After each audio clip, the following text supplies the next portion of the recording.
Hi, my beautiful family.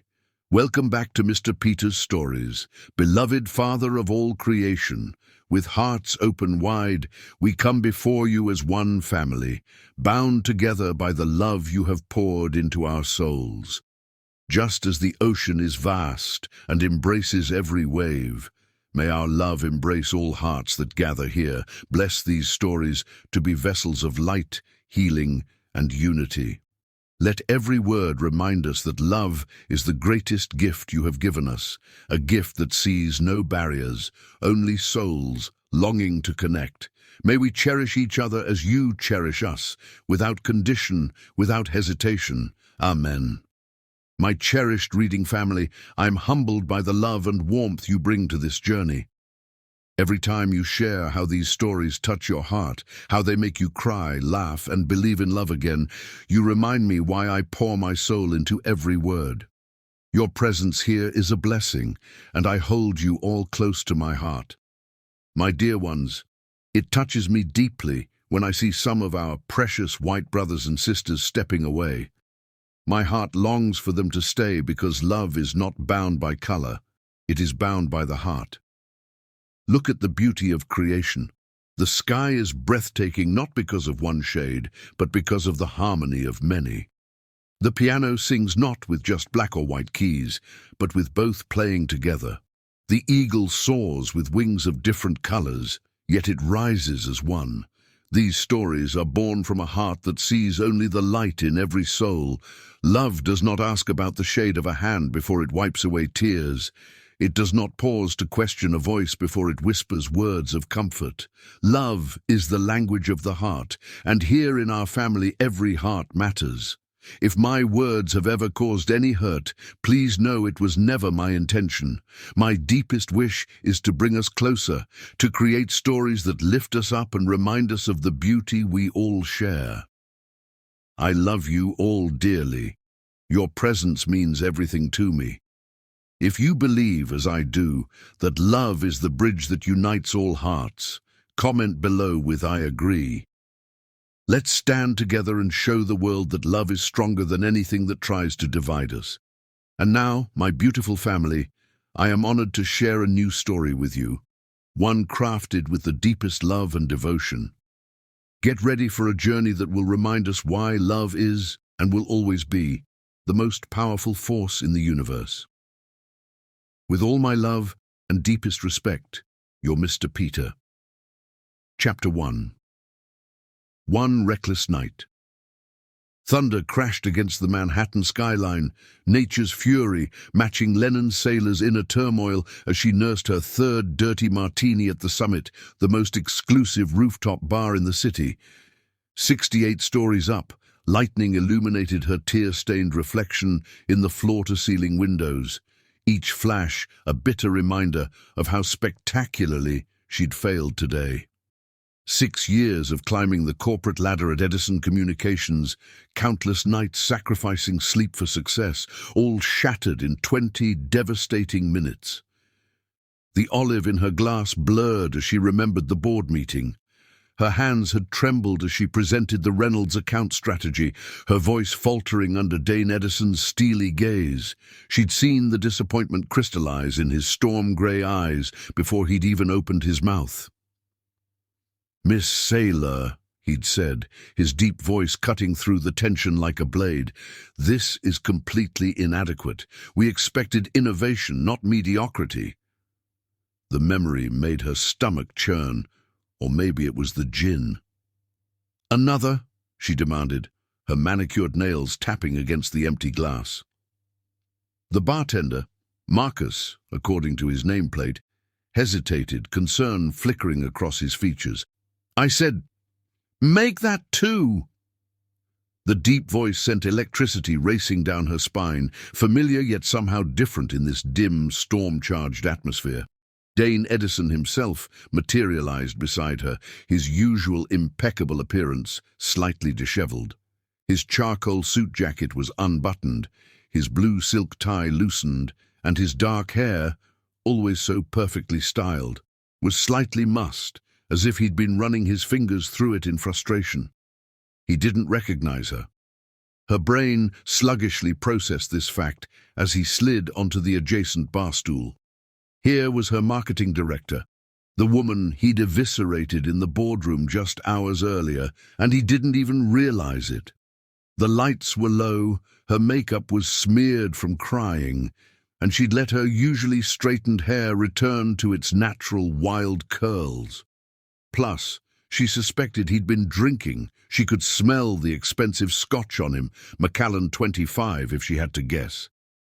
You... ...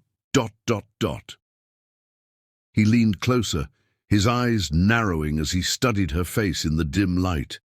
The scent of his cologne, something woodsy and exclusive, made her head spin. Or maybe that was the martinis. You look exactly like... Their eyes met in the mirror behind the bar, and lightning flashed again, illuminating them both in stark white light. In that electric instant, something primal sparked between them.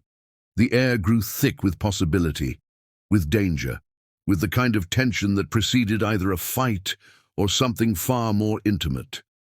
"Dance with me," he commanded, his voice rough with emotion and alcohol. It wasn't a request. Dane Edison didn't make requests. He made demands, and the world bent to his will. She should have said no, should have stood up, paid her tab and run for the elevator, should have remembered she was his employee, that he was her boss, that this was professional suicide, should have recalled how ruthlessly he'd criticized her work that very morning.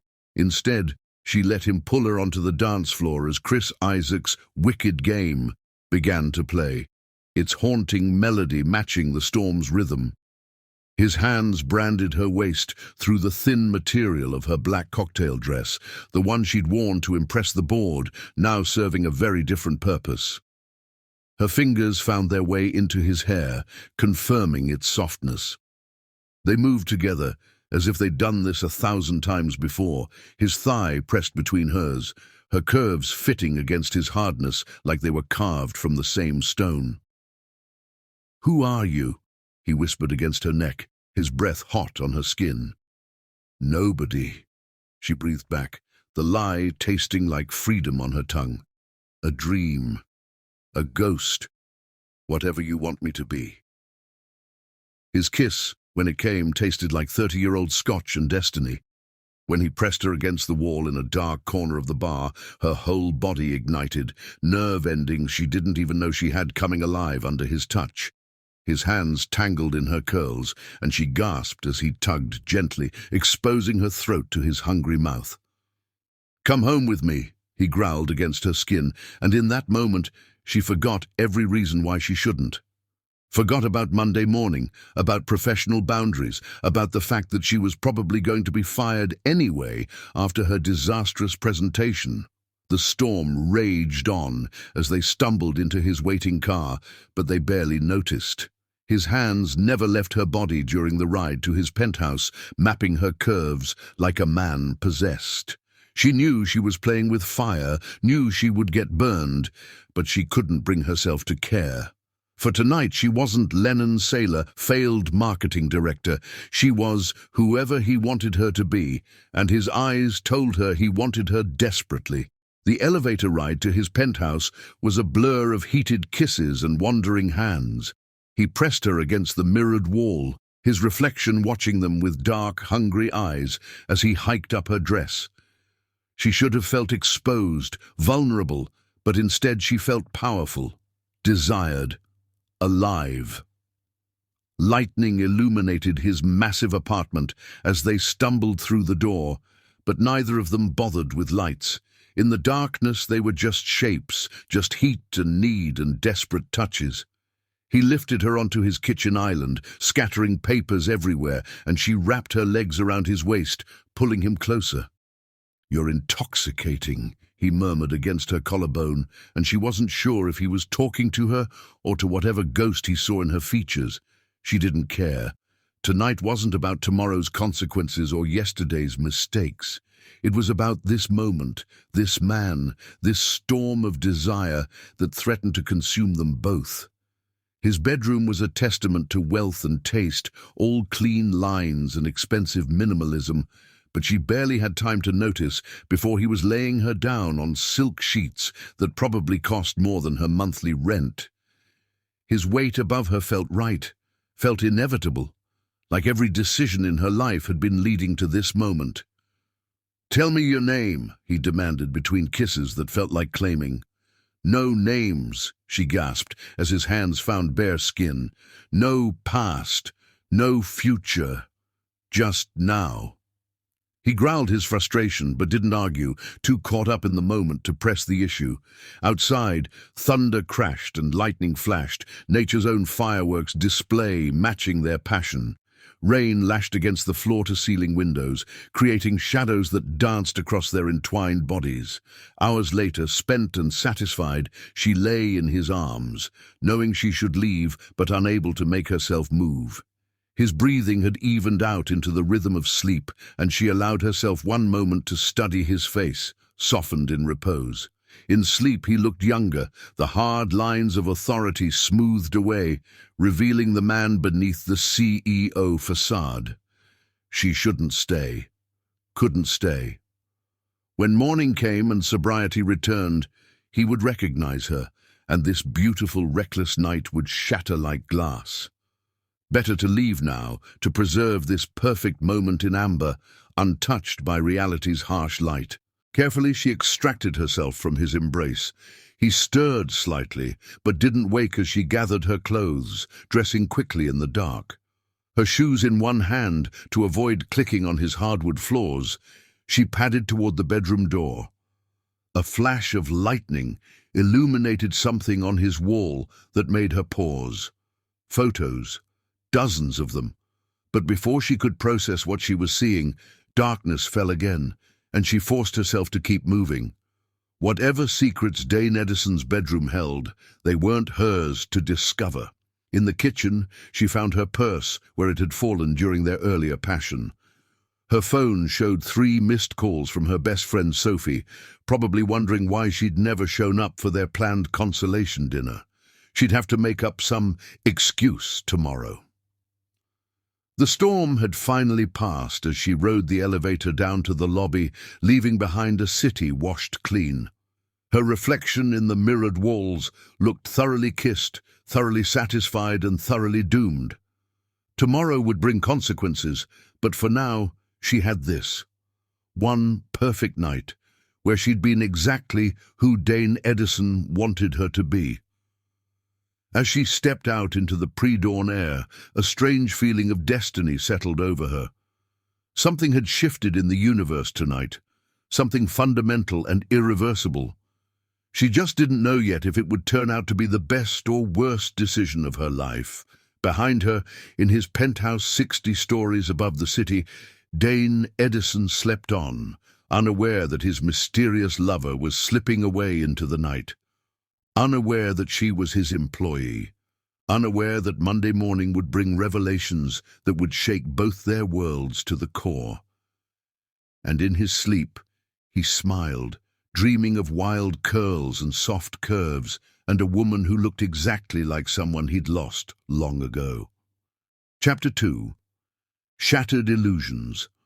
Lennon woke to sunlight streaming through floor-to-ceiling windows and the soft whisper of Egyptian cotton sheets against her skin. For one blissful moment, last night felt like a beautiful dream. The storm, the dancing, the way Dane's hands had mapped every inch of her body with desperate reverence. Her muscles ached pleasantly, and his scent still clung to her skin, a reminder that it had all been deliciously real. Then she saw the shrine.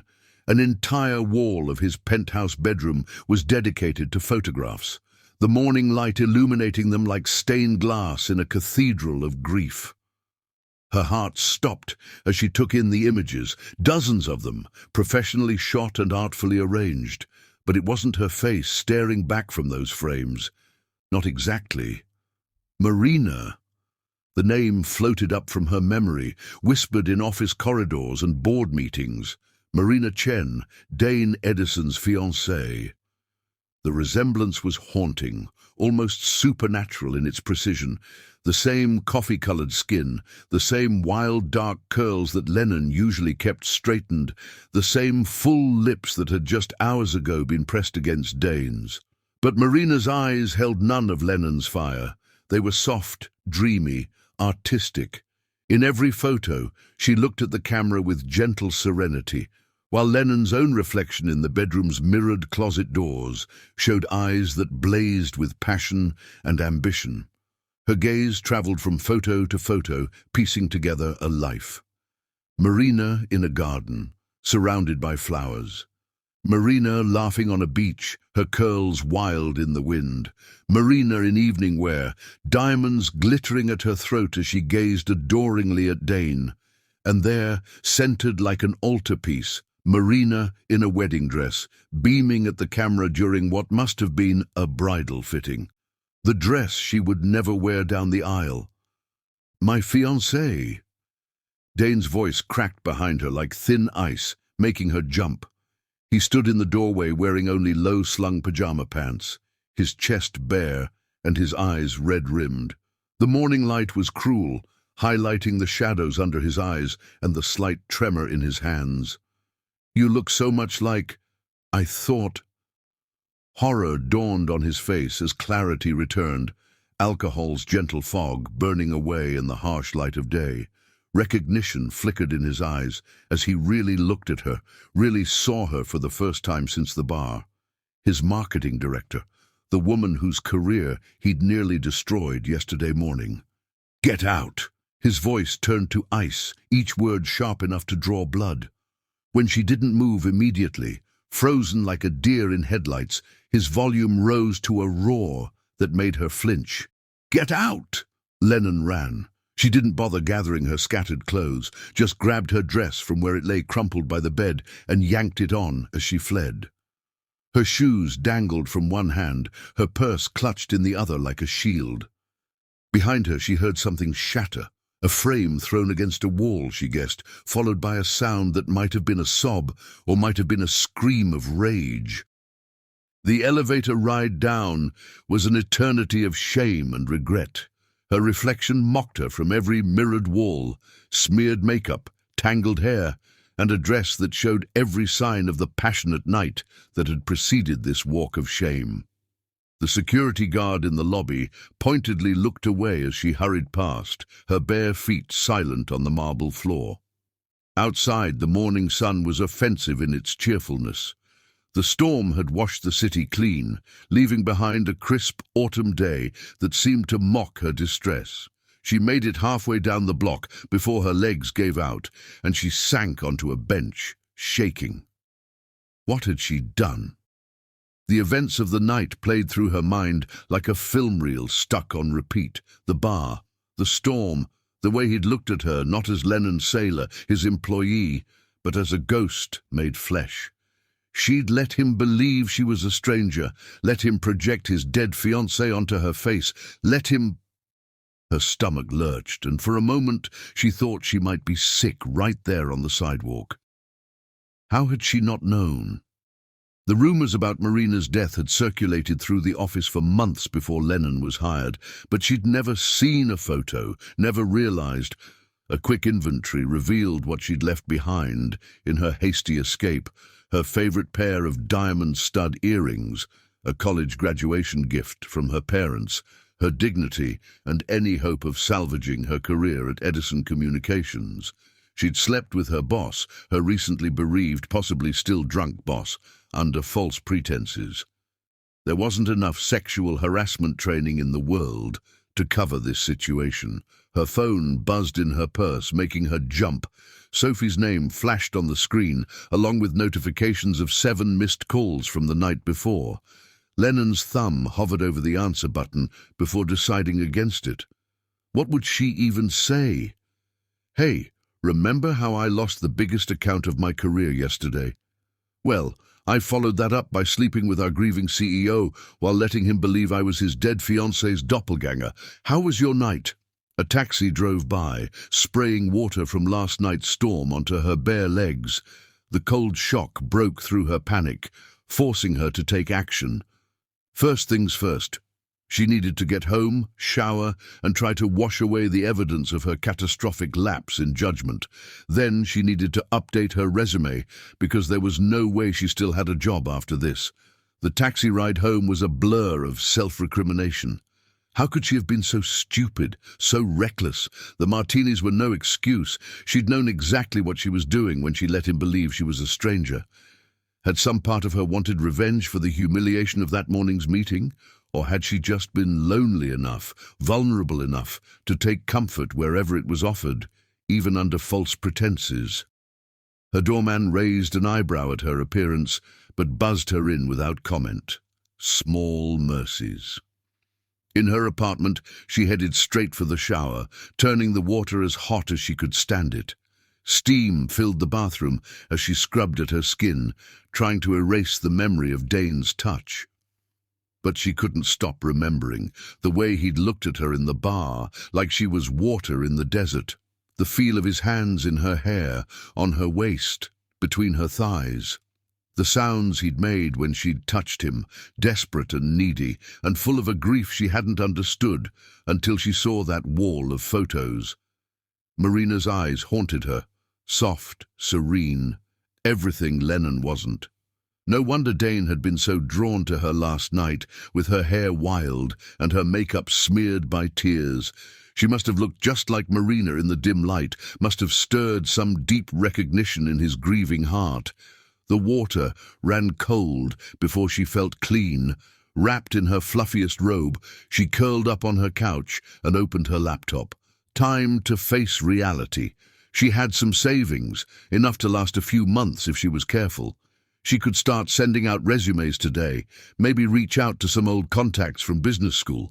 Her work on the Reynolds account might have been completely inadequate by Dane Edison's standards, but other firms might be more appreciative of her talents. Her phone buzzed again. Sophie, persistent as always. This time Lennon answered. "Where were you last night?" Sophie demanded without preamble. "I was worried sick. I thought you might have done something stupid after that disaster of a meeting." Lennon's laugh came out more like a sob. "Oh, Sophie, you have no idea how stupid." There was a pause on the other end of the line. "Lennon Jean Saylor," Sophie said slowly. "What did you do?" "I slept with Dane Edison." The silence that followed was deafening. "Sophie, say something." "I'm trying to decide if I should congratulate you or commit you to a mental institution," Sophie finally replied. "Does this mean you're not fired?" "Oh, I'm definitely fired. He didn't even recognize me until this morning." "What do you mean he didn't recognize?" "Lennon, start from the beginning and don't leave anything out." So she told her. The bar, the storm, the way he'd looked at her like she was a ghost made flesh. Sophie listened without interrupting, a feat Lennon hadn't thought her capable of. When she got to the part about the shrine, Sophie sucked in a sharp breath. "Oh, honey," she said softly, "what a mess." "I know." Lennon pressed her face into a throw pillow, wishing she could smother the memory of this morning as easily as she could smother herself. "What am I going to do?" "First, you're going to let me come over with ice cream and wine. Then we're going to figure this out. Don't do anything drastic before I get there." "Like what?" "Submit my resignation, because I'm pretty sure that ship has sailed, along with my professional reputation and any hope of ever working in marketing again. Just wait for me, and Lennon, it's going to be okay. Maybe not today or tomorrow, but eventually." Lennon wasn't so sure, but she agreed to wait. After hanging up, she walked to her bedroom window, looking out at the city that suddenly felt much bigger and much colder than it had yesterday. Somewhere out there, in a penthouse 60 stories above the street, Dane Edison was probably destroying what was left of Marina's shrine. Or maybe he was already calling HR, preparing to have her escorted from the building on Monday morning. The worst part, the part she could barely admit to herself, was that despite everything, despite the horror of this morning, Despite the absolute certainty that her career was over, she couldn't quite regret last night. The way he'd touched her, looked at her, wanted her, it had felt real in a way nothing had in a long time, even if it hadn't really been her he was seeing. Her phone buzzed with a text from Sophie. "On my way with supplies. Don't check your work email." Naturally, Lennon immediately opened her work email. Nothing from Dane or HR yet, but there was a calendar invite for Monday morning's regular staff meeting. The thought of facing him across the conference table, of pretending last night never happened while everyone whispered about her spectacular failure with the Reynolds account, made her physically ill. A glint of light caught her eye, her remaining diamond stud earring, its pair lost somewhere in Dane Edison's bedroom. The asymmetry felt appropriate. She'd walked into his penthouse last night as one person and walked out as another, leaving behind pieces of herself she wasn't sure she'd ever get back. Outside her window, clouds were gathering again. Another storm approaching, as if the universe itself was preparing for Monday morning's inevitable confrontation. Lennon pressed her forehead against the cool glass and watched the sky darken, wondering if somewhere in his penthouse, Dane was doing the same thing. The buzzer rang, Sophie, armed with ice cream and sympathy. Lennon took one last look at the gathering storm before going to let her friend in. Whatever Monday brought, at least she wouldn't face it alone. Chapter 3. Office Politics. Monday morning arrived with brutal inevitability. Lennon's hands trembled as she swiped her access card at Edison Communications' gleaming glass headquarters. She'd spent the weekend alternating between panic attacks and frantic job searches, fueled by Sophie's wine and sympathy.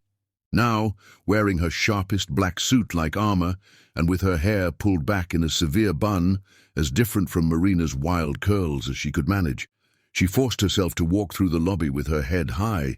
The elevator felt like her execution chamber. Each floor's soft chime counted down to her professional death, and she found herself holding her breath as she passed the 42nd floor. Dane's penthouse had been on the 60th floor of his building. Was he thinking about that now, as he sat in his corner office, on the 50th floor of this one? Did he remember how she'd pressed against him in a different elevator just 2 nights ago? The marketing department was unusually quiet when she stepped out onto her floor. Conversation stopped as she walked past, replaced by meaningful looks and poorly concealed whispers. Her stomach dropped. Did they know? Had someone seen them at the summit? Or was this just the usual gossip about her spectacular failure with the Reynolds account? Her office, more of a glorified cubicle with glass walls, felt smaller than usual. The presentation materials from Friday's disaster were still scattered across her desk, post-it notes marking all the places where her strategy had fallen short. She'd been so proud of this campaign, so certain it would cement her position in the company. Now those same materials felt like evidence at a crime scene. Miss Saylor. Lennon's heart stopped. Dane Edison stood in her doorway, a statue carved from granite and regret. He wore a different grey suit than Friday's, this one immaculate and unwrinkled, his tie a precise Windsor knot at his throat. No sign of the disheveled man who had pressed her against his kitchen counter, who had whispered heated words against her skin. "My office." It wasn't a request. She followed him down the hallway, acutely aware of every eye tracking their movement. His corner office was all glass and chrome, offering a panoramic view of the Manhattan skyline. She'd been here exactly twice before, once when she was hired, and again during Friday's disastrous presentation. He closed the door behind them with a soft click that felt like a gunshot. "Sit." She perched on the edge of one of his leather guest chairs, her spine rigid. He didn't sit behind his desk, choosing instead to stand at the window, his back to her. The morning sun outlined him in gold, making him look more like a Renaissance painting than a man. Did he remember? The question burned in her throat, threatening to escape. Did he remember how she'd gasped his name in the dark, how he'd branded her skin with his teeth?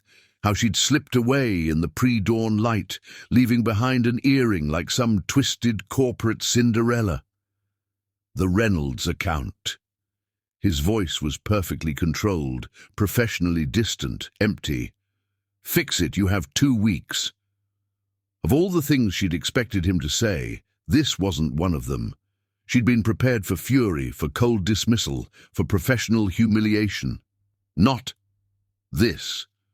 Mr. Edison, I don't. His knuckles went white where they gripped the window frame, the only sign that he wasn't as composed as he appeared. Something about you. Just fix the account, or clean out your desk. She should have been grateful. He was offering her a chance to save her career, to pretend Friday night never happened. It was more than she deserved, more than she dared hope for. So why did his dismissal feel like a knife in her gut? As she turned to leave, his voice stopped her at the door. That perfume. She held her breath. For a moment, the professional mask slipped, and she saw a flash of the man from Friday night, vulnerable, haunted, desperate for something he'd lost. Never mind. Dismissed.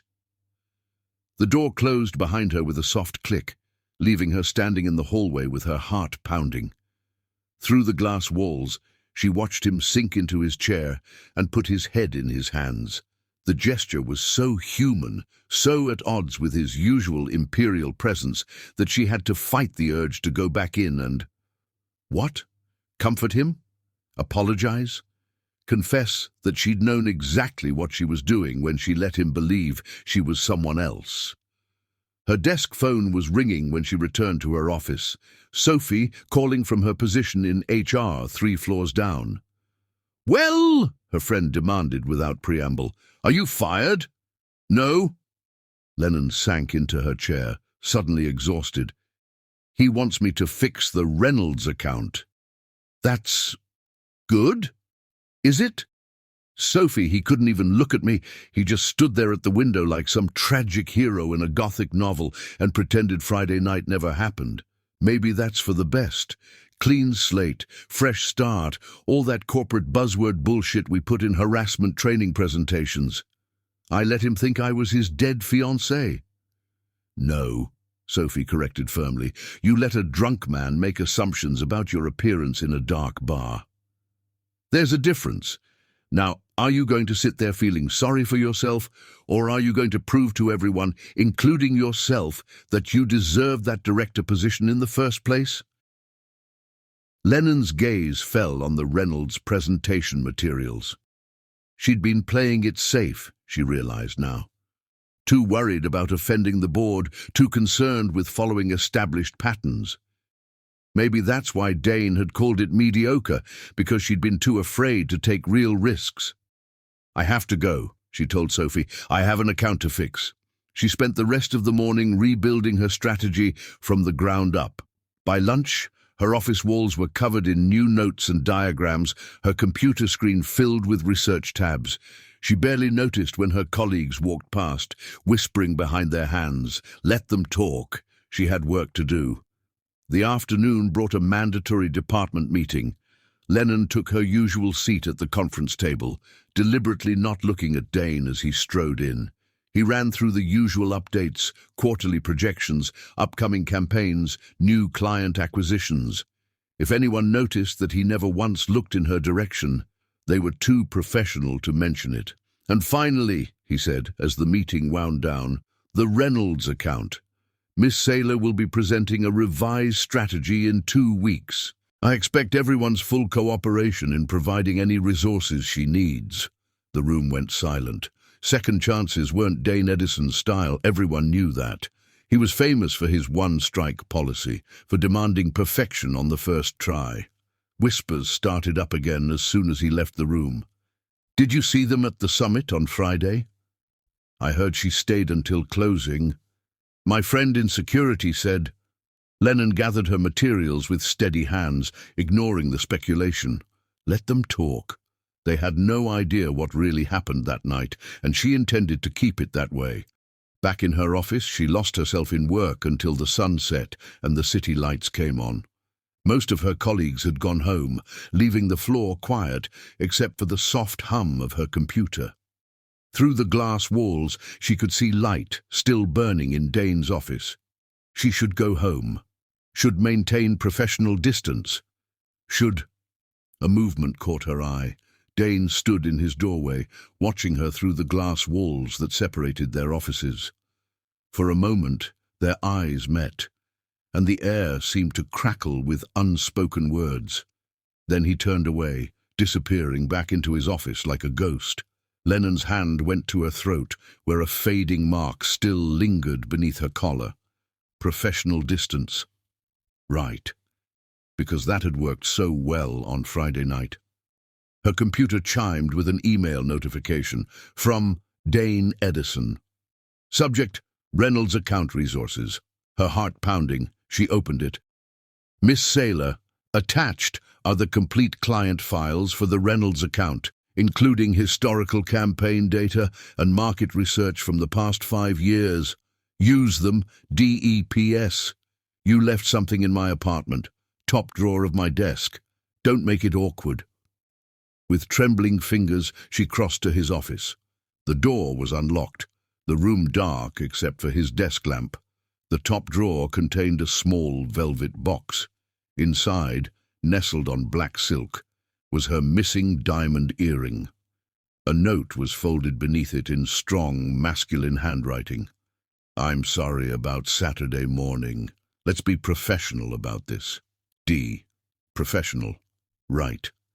Because it was completely professional to return your employee's earring after a one-night stand where you mistook her for your dead fiancé. Completely professional to pretend it never happened while simultaneously watching her through glass walls with eyes that burned with... what? Regret. Desire. Grief. She slipped the earring into her pocket and returned to her office, aware of his eyes on her back the entire way. The Reynolds files waited on her computer, a mountain of data to analyze.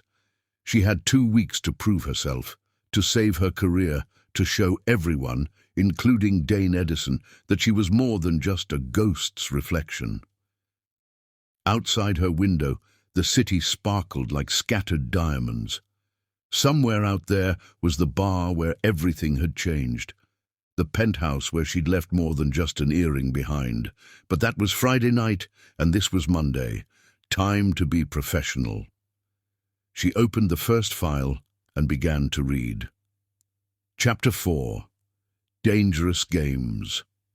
Dane Edison's obsession with finding his mysterious one-night stand began quietly, almost imperceptibly. At first, it was just a few discreet inquiries. The guest list from the summit, security camera footage from the lobby. But as days turned into weeks, his search intensified, consuming his thoughts and turning every dark-haired woman into a potential lead. She works here, he told James Chen, his head of security, during one of their weekly meetings. The older man had been with the company for 20 years, and more importantly, he'd been Marina's uncle. He was one of the few people who could read between the lines of Dane's carefully controlled exterior. I can feel her presence. Sometimes I catch her scent in the elevator, that same perfume from that night. James shifted uncomfortably in his chair, clearly torn between loyalty to his boss and concern for his mental health. Mr. Edison. Dane. Are you sure pursuing this is wise? Perhaps it's better to let sleeping dogs lie. But Dane wasn't listening. He was staring through his office windows at the marketing department, where Lennon Saylor sat in her glass-walled office, surrounded by papers and presentation boards. She'd let her hair down today, the wild curls tumbling over her shoulders as she bent over her work. Something about the way the light hit her profile made his chest tighten.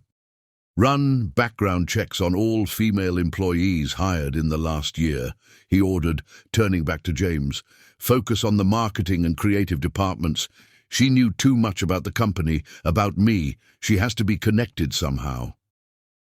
Meanwhile, Lennon worked late every night on the Reynolds account, trying to ignore the weight of Dane's gaze through the glass walls that separated their offices. She'd completely redesigned the campaign strategy, taking bold risks that would either save her career or end it spectacularly.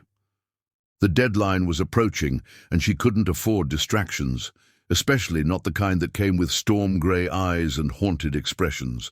But sometimes, in quiet moments, when the office was nearly empty, she'd catch him watching her with an intensity that made her skin burn. He never approached her directly, never acknowledged what had happened between them, but his presence was a constant pressure at the edges of her consciousness. One night, alone in the elevator after another late work session, he slammed the emergency stop button between floors. The sudden silence was deafening. "Who are you really, Miss Saylor?" She met his gaze steadily in the mirrored walls, fighting to keep her expression professional despite her pounding heart. "Exactly who I appear to be." "No." He stepped closer, his reflection multiplying in the mirrors until she was surrounded by versions of him, all wearing the same intense expression. "There's something familiar about you, something I can't quite place." His hand came up to touch her hair, and for one heated moment she thought he might kiss her. The air between them crackled with the same electricity that had drawn them together that stormy night. His eyes dropped to her lips, and she felt herself swaying toward him, moth to flame. Instead, he jerked away and restarted the elevator as if burned. "Marina is dead," he muttered, more to himself than to her. "Dead and buried, along with my heart." The rest of the ride passed in tense silence. When the doors opened on the lobby level, he strode out without looking back, leaving Lennon trembling against the mirrored wall. Sophie found her in the company gym the next morning, taking out her frustrations on a punching bag. "You need to be careful," her friend warned, watching Lennon's aggressive jabs with concern. "People are starting to talk." "About what?" Punch. "The fact that I'm working late?" Jab. "Or the fact that our CEO can't decide if he wants to fire me or fuck me?" Cross punch. "Both. Neither. Look, James from security was asking questions about recent hires, especially women with—" Sophie gestured vaguely at Lennon's hair. Lennon's next punch missed the bag entirely. "He's looking for me, the me from that night. Can you blame him? You vanished like a ghost, leaving nothing but a diamond earring behind. It's like something out of a fairy tale. More like a horror story." Lennon sank onto a nearby bench, suddenly exhausted. "What happens when he figures it out?" "Maybe you should tell him before he does." "Right. Hey, boss, remember that night you thought I was your dead fiancé? Surprise!" Lennon laughed bitterly. "I'd rather take my chances with the Reynolds presentation." But the universe, it seemed, had other plans. That afternoon, Dane called an emergency meeting of the marketing department. Lennon arrived last, slipping into the only available seat, directly across from him at the conference table. "We have a situation," he announced, his voice clipped. "Someone leaked details of the Reynolds campaign to our competitors. Until we find the source, all work on the account is suspended." The room erupted in whispers. Lennon's blood ran cold. She'd been working on that campaign day and night, pouring everything she had into it. Now, with just days until her deadline, Miss Saylor. His eyes locked onto hers, unreadable. "My office. Now." The walk to his office felt like a death march. He closed the door behind them, then stood at the window, his back to her. The same position from that first Monday morning after their night together. "Sir, I know." He cut her off, turning to face her. "The leak came from Reynolds' side, but I needed an excuse to get you in here without raising suspicions." Her heart stuttered. "I don't understand." "Your perfume." He took a step closer, then another, until she could feel the heat radiating from his body. "I've been going crazy trying to place it. It's the same one she wore that night at the summit." Lennon's back hit the door, Fight or flight instincts screamed at her to run, but she was trapped between his body and the solid wood behind her. "Mr. Edison." "The way you move," he continued as if she hadn't spoken, his voice dropping to a dangerous whisper. "The sound you make when you're thinking deeply, that little hum in the back of your throat. I've been watching you, trying to understand why everything about you feels so familiar." "Please," she whispered, but she wasn't sure if she was begging him to stop or to continue. His hand came up to touch her hair, just as he had in the elevator. This time, though, his fingers tangled in her curls, tugging gently until her head tipped back. "Who are you really, Lennon Sailor?" The use of her first name sent shivers down her spine. His face was inches from hers now, his eyes dark with something that might have been desire or might have been fury. She could smell his cologne, the same one from that night, and underneath it, the whiskey on his breath. He'd been drinking, in his office, in the middle of the day. "Someone who made a mistake," she admitted, her voice barely a whisper. "Someone who should have said no that night." His other hand slammed into the door beside her head, making her jump. "But you didn't say no, did you? You let me believe—" His voice broke. "Why?" Before she could answer, a knock at the door made them both freeze. "Mr. Edison?" His secretary's voice was muffled through the wood. "Your 3 o'clock is here." Dane stepped back as if burned, running a hand through his disheveled hair. "We're not finished," he warned, his voice low and dangerous. "This conversation isn't over." Lennon fled, her legs shaking so badly she could barely walk. In her office, she collapsed into her chair and buried her face in her hands. He knew. Maybe not everything. Not yet. But he was figuring it out. The game she'd been playing, pretending that night had never happened, that she was just another employee, was coming to an end. Through the glass walls, she watched him greet his 3 o'clock appointment with perfect professional composure. No one would guess that moments ago he'd had her pressed against his office door, his body a cage of muscle and barely contained emotion. No one would suspect that the great Dane Edison was slowly unraveling, obsessed with finding a woman who had been right in front of him the whole time. Her computer chimed with a calendar invite. Tomorrow, 8 p.m., the summit. Sender, d.edison@edison.com. Message, time to finish our conversation. Don't run this time. Lennon stared at the invitation until her vision blurred. Accept or decline. Such a simple choice, with such complicated consequences. Accept and risk everything, her job, her reputation, her heart. Decline and live with the knowledge that she'd let him believe a lie. Her finger hovered over the mouse. Accept. The die was cast. Tomorrow night, one way or another, the game would end. She just hoped they both survived the fallout. Chapter 5. Silent War. The new Reynolds pitch was revolutionary. Even Dane Edison couldn't find fault with it, though Lennon saw how hard he tried during her presentation.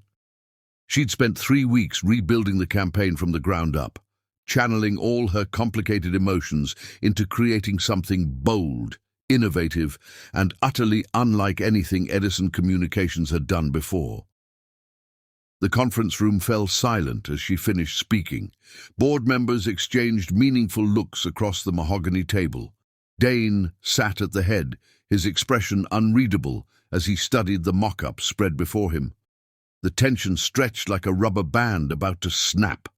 Finally, he looked up. Their eyes met across the room, and for a moment, Lennon saw a flash of that night in his gaze. Heat, hunger, desperate need. Then his professional mask slipped back into place. "Well done, Miss Saylor." His voice was perfectly controlled.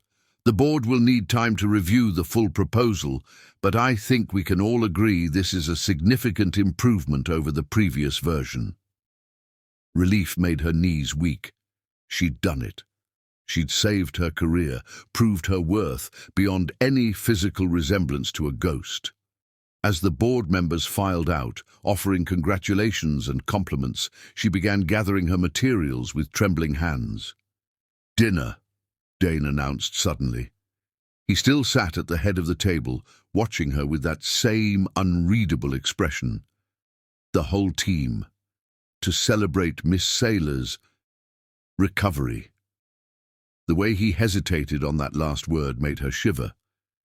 Was he talking about the Reynolds account, or something more personal? The invitation felt like a challenge, a move in the complicated chess game they'd been playing since that stormy night. "Le Bernardin," he continued. 8 o'clock. I won't take no for an answer. She knew that tone, the same one he'd used at the summit when he'd commanded her to dance, the same tone that had preceded everything falling apart. But this time she couldn't run. This was professional team dinner. Refusing would raise more questions than accepting. Le Bernardin was exactly the kind of restaurant where Edison Communications entertained its most important clients. Crystal chandeliers cast warm light over white tablecloths and gleaming silverware. The maitre d' greeted Dane by name, leading their group to a private room with a view of the city lights. Lennon found herself seated directly across from him, an arrangement that felt more like psychological warfare than coincidence.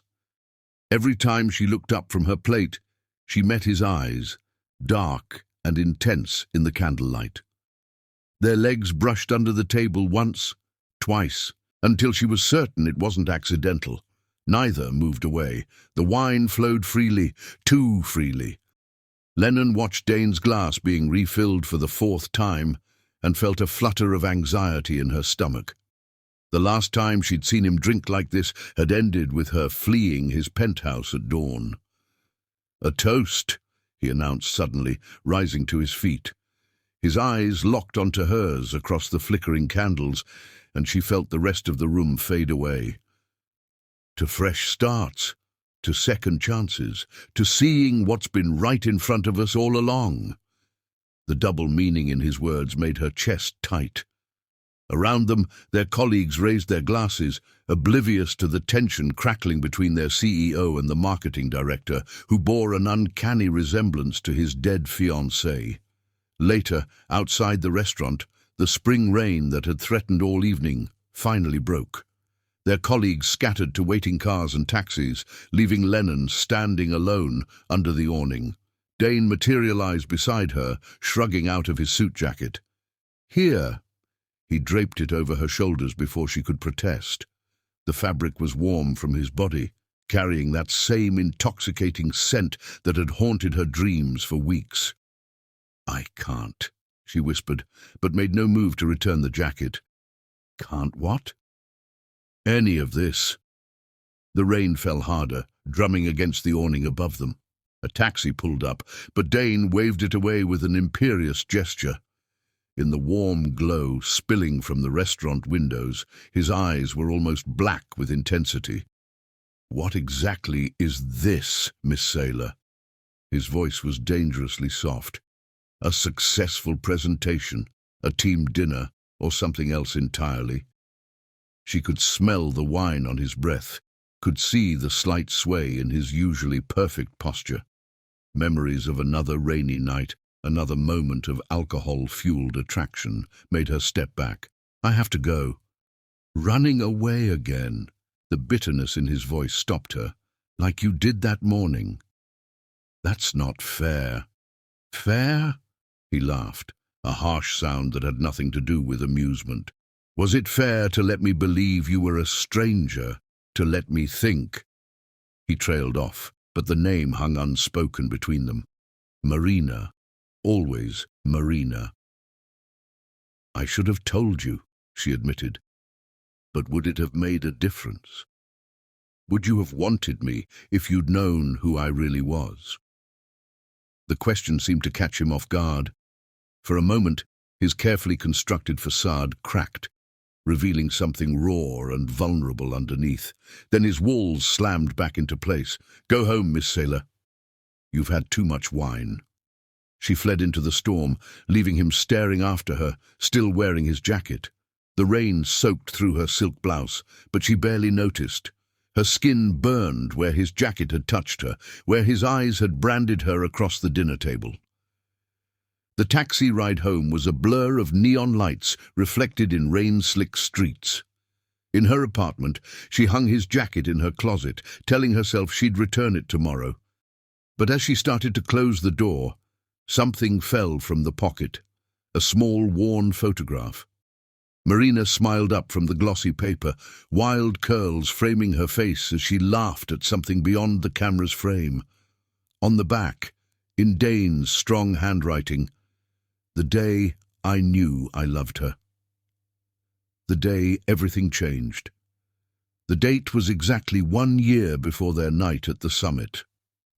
Lennon sank onto her bed, the photograph trembling in her hands. He'd been carrying this with him, even to a team dinner, even while watching her across the table with eyes that promised dangerous things, even while draping his jacket over her shoulders in a gesture that felt possessive and protective and confusing all at once. Her phone buzzed with a text from Sophie. "Saw the dinner pics on Instagram. You need to be careful. This is getting complicated." Complicated didn't begin to cover it. She was falling for a man who was still in love with a ghost who wore her face. And now, after the success of the Reynolds pitch, she couldn't even escape to another job without raising suspicions about why she'd leave after such a triumph. She was trapped in a web of her own making, caught between professional ambition and personal desire, between the woman she was and the woman Dane wished she could be. The photograph seemed to mock her from her bedside table, Marina's serene smile a reminder of everything she wasn't. Another text buzzed through. "The jacket suits you." Her heart stopped. The number wasn't saved in her contacts, but she knew who it was. How had he gotten her personal number?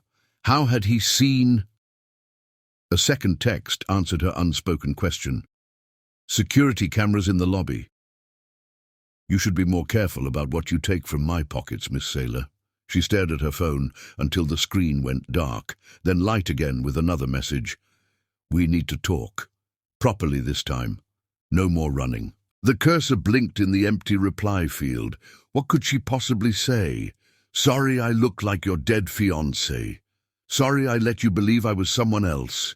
Sorry I'm not her." Instead, she placed the photograph in an envelope and wrote his home address on the front.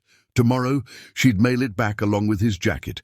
Tomorrow, she'd reinforce the professional boundaries that had blurred so dangerously tonight. Tomorrow, she'd be stronger. But tonight, alone in her apartment with the storm raging outside, she let herself remember how it felt to be in his arms. How for one perfect night, she'd been exactly who he wanted her to be. How even now, knowing everything, part of her wished she could be that person again. The rain fell harder, and somewhere across the city, in a penthouse with a wall of photographs, Dane Edison stared at his phone and waited for a reply that wouldn't come. Chapter 6. Confrontation. "You're fired." The words fell like bombs in the quiet of Lennon's office. Dane Edison stood in her doorway, a manila folder clutched in his white-knuckled grip.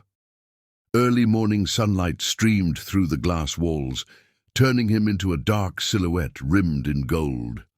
"What?" She stood so quickly her chair rolled back and hit the wall. "Why?" "Because I can't think straight with you here." His composure cracked like thin ice, revealing the turbulent depths beneath. The folder slammed onto her desk, scattering papers.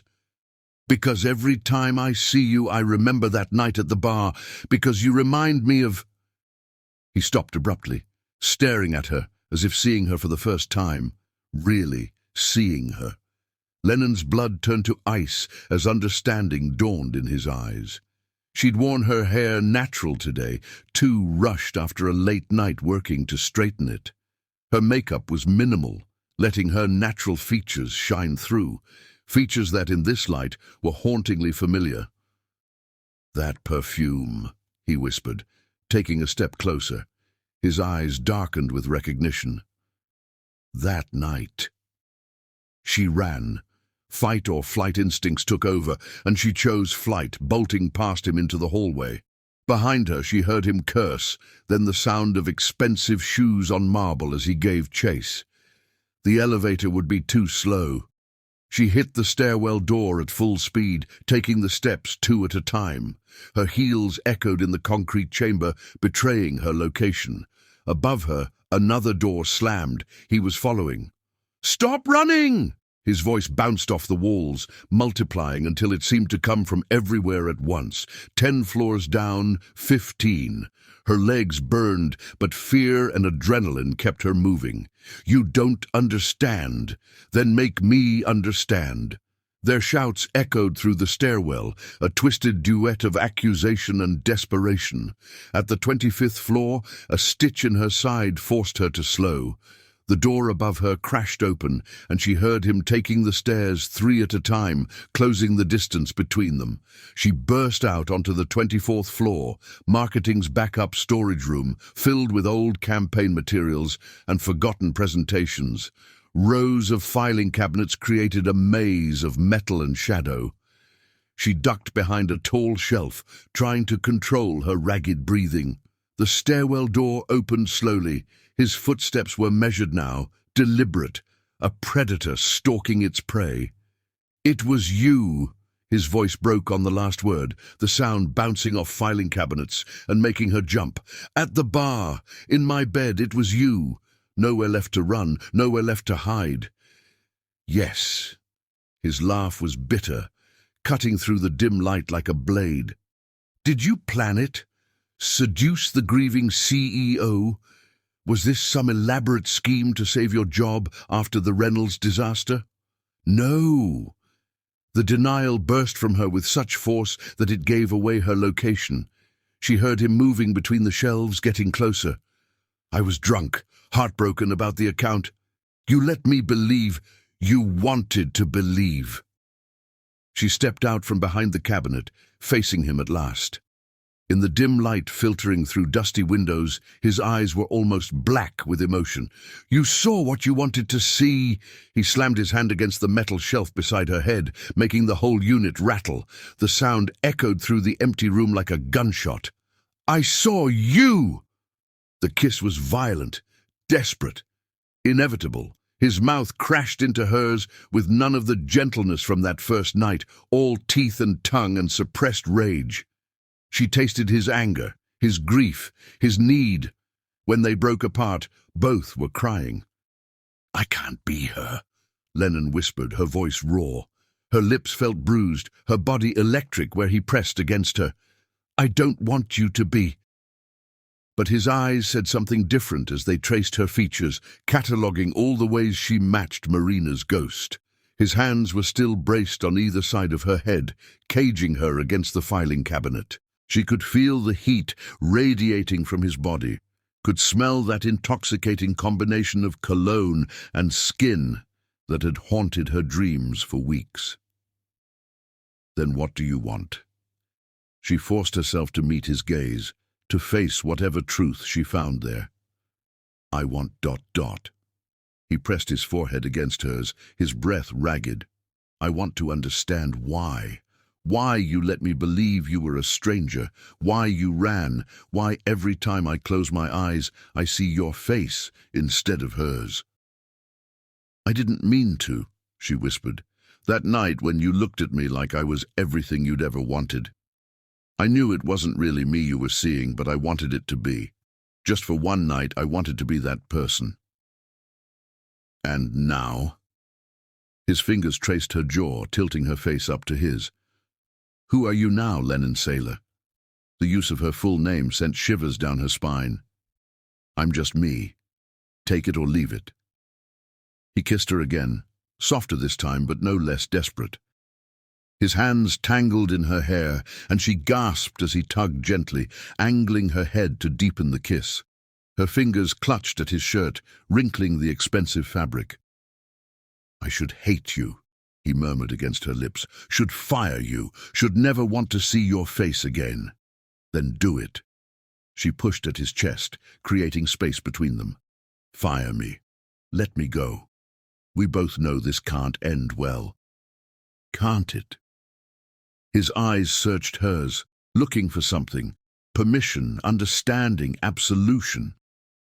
What if this was always how it was supposed to end? What if you walking into that bar that night wasn't an accident? Don't. She pressed her hands against his chest, feeling his heart racing beneath her palms. Don't try to make this into some kind of destiny. I'm not her replacement. I won't be her ghost. No, he agreed, his fingers tracing the curve of her cheek. You're nothing like her. Marina was gentle, serene. You're all fire and ambition and sharp edges. You challenge me, infuriate me, make me feel things I thought died with her. And that's enough? She couldn't keep the bitterness from her voice. Being your wake-up call, your reason to feel again? I don't know. His honesty was like a physical blow. But I know I can't keep pretending, can't keep watching you through glass walls and pretending I don't remember how you taste, how you feel, how you say my name when... Stop. She pressed her fingers to his lips, silencing him. We can't do this here. Not like this. He caught her wrist, pressing a kiss to her palm that made her whole body tremble. Then where? When? Because I'm tired of pretending, Lennon. Tired of fighting this. Whatever this is. The sound of voices in the hallway made them both freeze. Reality came crashing back. They were in the office, surrounded by years of company history, preserved in manila folders and digital archives. Their colleagues were arriving for the day, unaware of the drama unfolding in the storage room. Tonight, she heard herself say, my place, we'll talk, really talk. He nodded, stepping back and straightening his tie. In seconds, he transformed back into Dane Edison, CEO, all evidence of their confrontation erased, except for the slight swelling of his lips and the darkness in his eyes.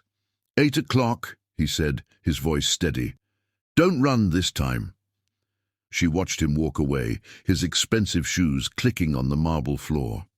Through the dusty windows, she could see the city coming alive, unaware that her world had just tilted on its axis once again. Her phone buzzed. Sophie, probably wondering why she wasn't at her desk. But how could she explain what had just happened? How could she put into words the way Dane had looked at her, like she was simultaneously everything he wanted and everything he feared? The storage room felt too small suddenly, too full of charged air and unspoken words. She needed to think, needed to decide if she was ready for whatever would happen tonight. Because one thing was certain. After this morning, there was no going back to professional distance and glass walls. She touched her lips, still feeling the ghost of his kiss. Above her, the fluorescent lights hummed, casting shadows that looked almost like Marina's photographs, watching and waiting to see what would happen next. Chapter 7. Truth and Consequences. It was you. Dane's voice cracked like thin ice as he paced Lennon's living room. Evening light filtered through her apartment windows, painting shadows across his anguished features. At the bar, in my bed, it was you. Yes. The admission hung in the air between them, heavy with weeks of secrets and lies. His laugh was bitter enough to make her flinch. Did you plan it? Seduce the grieving CEO? Was that your backup plan after the Reynolds disaster? No. The denial burst from her with such force that he stopped pacing. I was drunk, heartbroken about the account. You let me believe. You wanted to believe. She stood from her perch on the couch arm, her own anger finally breaking free. You saw what you wanted to see. You looked at me and saw her, and I was weak enough to let you. He slammed his hand against the wall beside her head, caging her with his body. The framed photos of her family rattled with the impact. I saw you! The kiss was violent, desperate, inevitable. She tasted his anger, his grief, his need. His hands tangled in her hair, tugging until she gasped against his mouth. When they broke apart, both were crying. "I can't be her," Lennon whispered, her voice breaking on the truth she'd been running from for weeks. "I don't want you to be." But his eyes betrayed him as they traced her features, cataloguing every similarity to the ghost that haunted them both. They stood there for a long moment, breaths mingling, bodies pressed together against her living room wall. Outside, the city lights flickered on one by one, creating a constellation of artificial stars that witnessed their confession. "Why didn't you tell me?" His voice was softer now, wounded. "That morning, when you saw the photos, would it have made a difference?" She pushed gently at his chest, creating space between them. "Would you have wanted me if you'd known I was just your marketing director? Just another employee who happened to look like—" "Don't." His fingers pressed against her lips, silencing her. "Don't say her name. Not now. We have to talk about her." Lennon caught his hand, twining their fingers together. "She's the reason we're here. The reason you looked at me that night like I was water in the desert. The reason you can barely look at me now without flinching." He pulled away, running his hands through his hair until it stood on end. Gone was the perfectly polished CEO. This was Dane stripped raw, all his carefully constructed walls crumbling. "I see her everywhere," he admitted, his voice rough. "In crowds, in dreams, in every dark-haired woman who passes my office. But with you, it's different. You're not just her echo, you're—" "What?" She stepped closer, drawn to his vulnerability like a moth to flame. "What am I to you, Dane?" "Real." The word seemed to surprise him as much as it did her. "You're real and alive and nothing like her except in the ways that make me hate myself for wanting you. Then stop wanting me." The words hurt to say, but she forced them out. "Fire me. Let me go. We both know this can't end well." He crossed the room in 2 strides, catching her face between his hands. "I can't. God help me, Lennon, I've tried. Every morning I tell myself today's the day I'll be professional. Today's the day I'll stop watching you through those glass walls. Stop remembering how you felt in my arms." His thumbs brushed away tears she hadn't realized were falling. "I'm not her," she whispered again, but this time it wasn't a warning. It was a plea. "No." His eyes searched hers, storm grey and intense in the fading light. "You're nothing like her. Marina was gentle, artistic. She saw beauty in everything. You're all fire and ambition and sharp edges. You challenge me, infuriate me, make me feel things I thought died with her. And that's enough." She couldn't keep the bitterness from her voice. "Being your wake-up call? Your reason to feel again?" Instead of answering, he kissed her. Not like before. No violence, no desperation. This kiss was slow, thorough, like he was trying to memorize every detail. His hands slid into her hair, gentler this time, cradling rather than claiming. When they broke apart, he rested his forehead against hers. "I don't know what this is," he admitted. "I don't know if it's enough or too much or completely insane. All I know is that when I'm with you, I stop seeing ghosts." "Dane." Her hands fisted in his shirt, wrinkling the expensive fabric. "We can't just ignore what happened. The lies, the deception—" "No." He pulled back enough to meet her eyes. "No more lies, no more pretending. Just this, whatever this is." "And what about Monday?" Reality intruded like an unwelcome guest. "What about the office, the board, your reputation?" "I don't care." But even as he said it, she saw the flicker of doubt in his eyes. Dane Edison had built his empire on control, on perfect composure, on never letting personal matters affect business decisions. And she was chaos incarnate. "You do care." She touched his face, feeling the tension in his jaw. "And you should. Edison Communications is your legacy. I won't be the scandal that brings it down." "Then what do you suggest?" His voice held a dangerous edge. We go back to pretending, professional distance and glass walls, while I watch other men flirt with you at client meetings." The possessiveness in his tone sent shivers down her spine. "Is that what this is about? Marking your territory? This is about not being able to breathe when you're in the room." The words exploded from him with such force that they both flinched. "About spending every meeting fighting the urge to touch you, kiss you, make you mine again. About hating myself for wanting you, and hating you for making me want you, and hating that I can't tell if it's really you I want, or just the ghost of her I see in your face."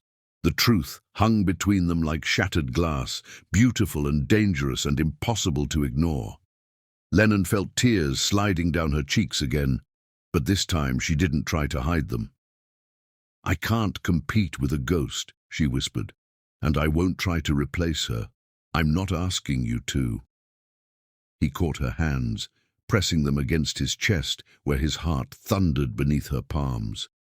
"I'm asking you to help me remember how to live again. And if I can't, if this ends with both of us broken beyond repair." His smile was sad but real, the first genuine smile she'd seen from him since that night at the bar. "Sweetheart, I'm already broken. The question is whether we're stronger together or apart." Outside her window, the city sparkled like scattered diamonds. Somewhere out there was the bar where everything had changed, the penthouse where Marina's photos still watched from the walls. But here, in the growing darkness of her apartment, there were no ghosts, just two people trying to find their way back to solid ground. "Stay," she heard herself say. Not like that night. Just stay. Talk to me. Help me understand." He nodded, letting her lead him to the couch. They sat in the gathering darkness, neither reaching for the lights, and began the long process of unraveling truth from lies, reality from memory, love from grief. And if his hand found hers in the darkness, if their fingers twined together like they'd done this 1,000 times before, well, maybe that was its own kind of truth. Chapter 8. War of Hearts. But it wasn't that simple.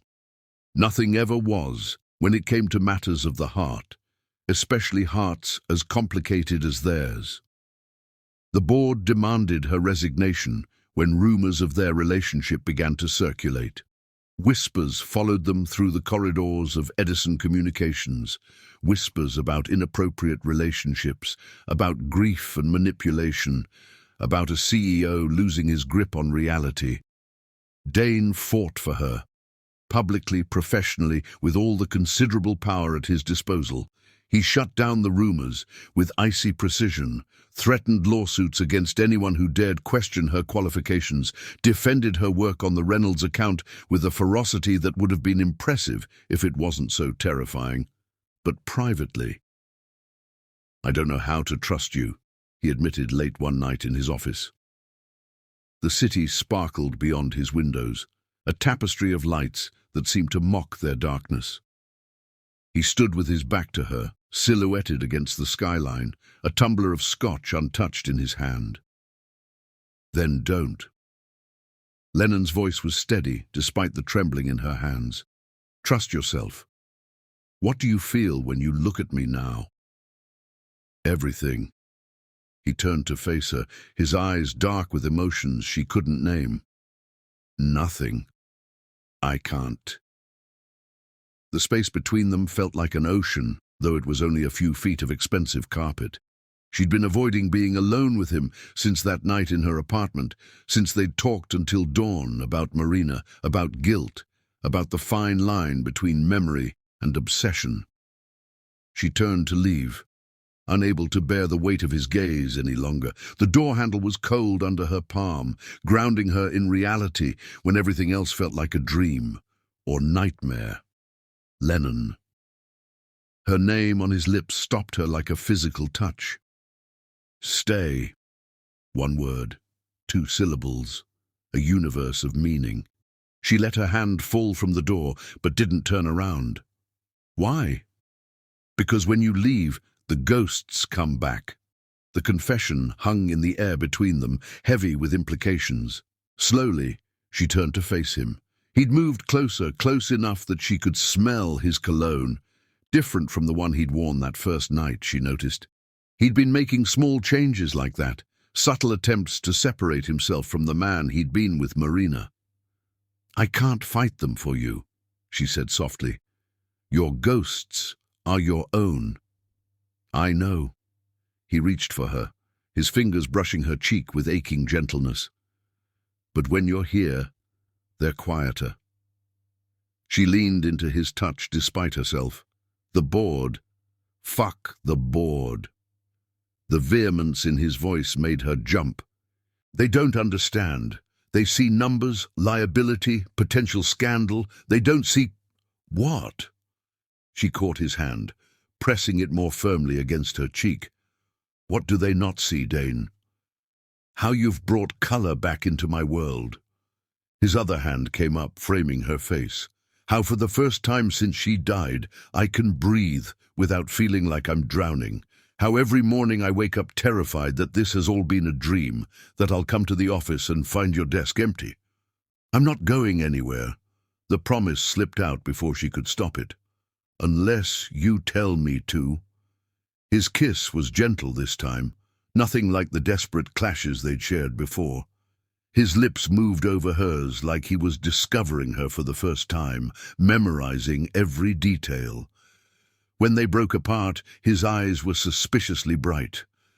"I fired James," he murmured against her lips. The non sequitur made her blink.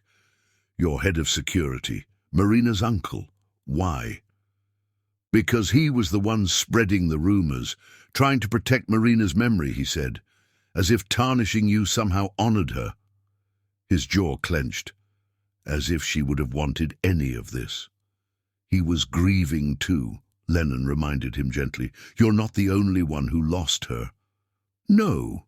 His fingers traced the curve of her jaw, like he was trying to memorize her features by touch. "But I'm the only one who found you." The words should have been romantic, but they sent a chill down her spine.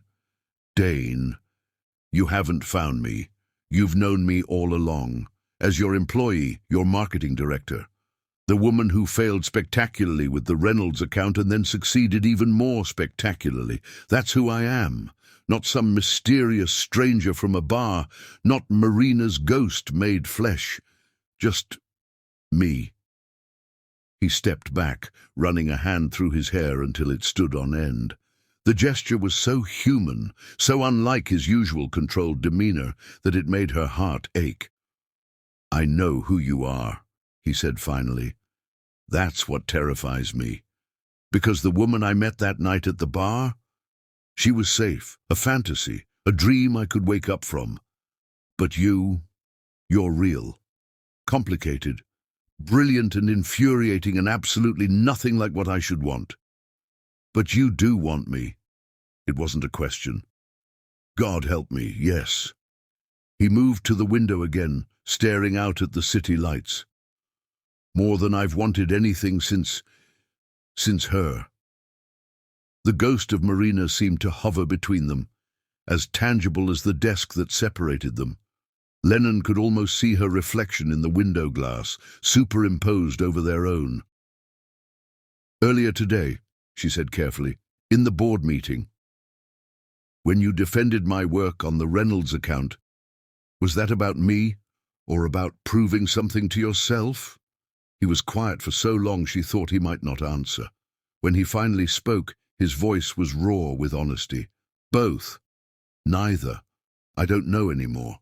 Everything's tangled up. Who you are, who she was, who I was then and who I am now. Sometimes I look at you and see only you, brilliant and fierce, and everything I never knew I needed. And sometimes you see her," she finished when he trailed off. "It's okay. I understand." "No." He turned to face her, his expression fierce. "It's not okay. You deserve better than half of someone's heart." "Is that what you're offering? Half your heart?" The question hung between them like a challenge. Outside, a siren wailed in the distance, a reminder that the world continued turning despite their private drama. "I don't know what I'm offering," he admitted. "I just know I can't let you go. Not again. Not like that morning in my penthouse." She crossed to him slowly, each step measured and deliberate. When she reached him, she placed her hand over his heart, feeling its steady rhythm beneath her palm. "Then don't let me go," she whispered. "But don't try to make me into something I'm not. Don't look for her in my face or try to find her in my laugh. If we do this, really do this, it has to be about us, not ghosts, not memories, not what-ifs, just us." His hand covered hers where it rested on his chest. "And if I can't, if I'm not ready, then I'll walk away, and this time I won't come back."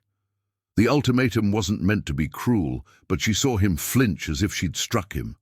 His fingers tightened on hers, almost painfully. "Stay," he said again, but this time it sounded different. Not a command or a plea, but a choice. "Stay, and help me remember how to live without ghosts." Outside his office, the world waited with all its complications, board meetings and rumors, professional boundaries and personal demons. But here, in this moment, there was only this.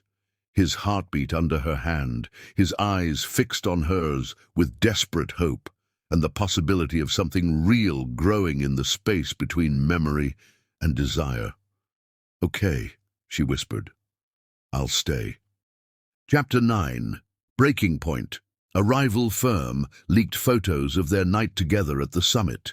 The images were grainy, security camera screenshots showing Dane pressing Lennon against the wall in a dark corner, their bodies entwined in what was clearly more than a professional embrace. The media exploded with lurid headlines that spread across New York like wildfire. "Grieving CEO seduced by Marina lookalike." The story was everywhere. Business news, gossip columns, social media. Every outlet had their own spin, but they all painted the same picture: the tragic CEO, the manipulative employee, the sacred memory defiled. Their private pain became public spectacle, dissected and analyzed by strangers who knew nothing of the truth. Dane went nuclear. He threatened lawsuits against every publication that ran the story, deployed his army of lawyers to issue cease and desist orders, defended her honor with a ferocity that would have been touching if it wasn't so terrifying. In board meetings, he shut down any mention of the scandal with Arctic precision, his voice carrying the kind of authority that made even hardened executives flinch. Then Marina's parents got involved. "How dare you sully her memory?" The words echoed through the executive floor as Marina's mother confronted Dane in his office. Lennon, passing by, froze at the raw anguish in the older woman's voice. "Our daughter isn't even cold in her grave, and you're parading around with this copy." Through the glass walls, Lennon watched Dane's face turn to stone. "Mrs. Chen, with all due respect." "Respect?" Marina's father cut in, his accent thickening with emotion. "You speak of respect while you dishonor our daughter, while you replace her with some corporate climber who happens to share her face." Lennon fled to her office, but their voices followed her. All day, she watched the drama unfold through the fishbowl walls that had become both shield and prison. She saw Dane's perfect posture crack under the weight of their accusations, saw him age years in hours as they forced him to confront the ghosts he'd been trying to outrun. That night, she found him in his penthouse, destroying the shrine that had haunted them both. Shattered glass crunched under her heels as she entered the bedroom. Photos lay scattered across the floor like fallen leaves, many torn or crumpled. Marina's serene smile looked up at them from 100 angles, witness to their shared breakdown. Blood dripped from Dane's knuckles where he'd punched the wall, leaving crimson constellations on the cream paint. He didn't acknowledge her presence, just stood staring at the devastation he'd created. "Let me help," she whispered, reaching for his injured hand. "I don't deserve help." His voice was raw, stripped of its usual polish. "I betrayed her. No. She caught his face between her hands, forcing him to look at her. You lived. That's what she would have wanted. His laugh was bitter enough to cut. How would you know what she wanted? You never met her. You're just wearing her face like a mask, playing at being... She slapped him. The sound cracked through the room like a gunshot, shocking them both into silence. His cheek reddened where her hand had connected, but his eyes finally focused on her, really on her, not on Marina's ghost. I am not her. Each word was precise, carved from ice and steel. I never tried to be her. You're the one who saw her in me that night, who projected your grief onto a stranger in a bar. I let you believe what you wanted because I was drunk and hurt and lonely, and you looked at me like I was everything you'd ever wanted. That was wrong of me, and I'm sorry, but I will not stand here and let you pretend that I somehow tricked you into betraying her memory. He stared at her like he'd never seen her before. Maybe he hadn't. Not really. Not past the superficial resemblance that had drawn them together that stormy night. She would have never slapped me, he said finally, touching his cheek with something like wonder. No, she wouldn't have. Because she was gentle and kind and everything I'm not. I'm not your angel, Dane. I'm not your salvation or your punishment or your second chance. I'm just a woman who made a mistake, who fell for a man who couldn't see past his own grief to recognize what was right in front of him. She turned to leave, her heels crunching on broken glass. Behind her, she heard him move, felt his hand catch her wrist. Wait. The word was rough, desperate. Please. She didn't turn around, but she didn't pull away either. Why? So you can punish us both more? So you can keep trying to turn me into something I'm not? So I can apologize. His grip loosened, but didn't release entirely. You're right. About all of it. I saw what I wanted to see that night, and I've been seeing what I wanted to see ever since. It wasn't fair to you. Now she did turn, studying his face in the dim light. Blood still dripped from his knuckles, staining the expensive carpet. All around them, Marina's photos watched their confession like silent judges. Then see me now, she challenged. Really see me. Not her ghost, not your fantasy, not whatever redemption story you're trying to write. Just me. He stepped closer, his free hand coming up to trace her features.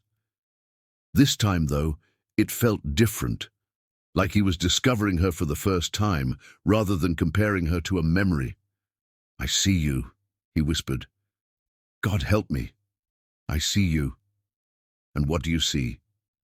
Fire. His thumb brushed her lips, still swollen from their earlier kisses. Strength.